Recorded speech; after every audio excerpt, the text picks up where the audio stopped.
আসসালামু আলাইকুম everyone, welcome back to my channel. আশা করি সকলে ভালো আছেন। আমি আজকে ডাল দিয়ে পালং শাক রেসিপি রান্না করেছি। খুবই পুষ্টিকর এই রেসিপিটি কিভাবে কত সহজে আমি তৈরি করেছি সেটি জানতে হলে পুরো ভিডিওটি না টেনে দেখতে হবে। তো একটি লাইক দিয়ে ভিডিওটি শুরু করা যাক।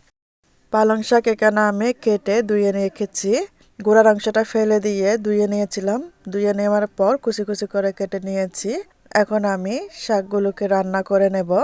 রান্না করার জন্য কড়াইতে দিয়ে দিয়েছি 1 টেবিল চামচ সয়াবিন তেল।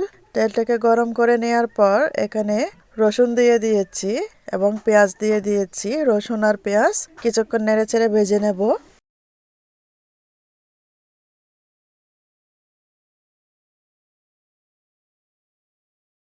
এর মধ্যে হলুদের গুঁড়া দিয়েছি 2 চা চামচ, ধনিয়ার গুঁড়া দিয়েছি 2 চা চামচ, লাল মরিচের গুঁড়ো দিয়েছি 1/2 টেবিল চামচের মতন। ছোট আঁচে নেড়ে ছেড়ে 2-3 মিনিট কষিয়ে নিয়েছি। এখন লবণ দিয়ে দিয়েছি 2 থেকে 3 চা চামচের মতন।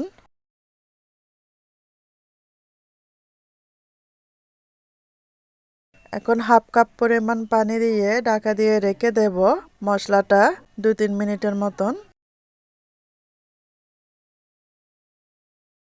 মশলাটা 2-3 মিনিট কষানো হয়ে গেছে। এখন আমি ধুয়ে রাখা এবং কেটে রাখা পালং শাক দিয়ে দিয়েছি। মশলার সাথে মিশিয়ে নিতে হবে নেড়েচেড়ে।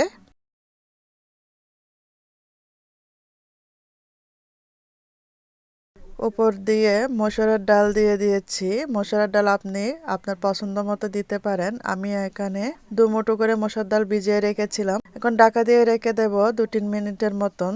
2-3 মিনিট পর এখানে আমি টমেটো কুচি আর কাঁচা মরিচ দিয়ে দিয়েছি কয়েকটা। এখন নেড়ে চেড়ে দিচ্ছি।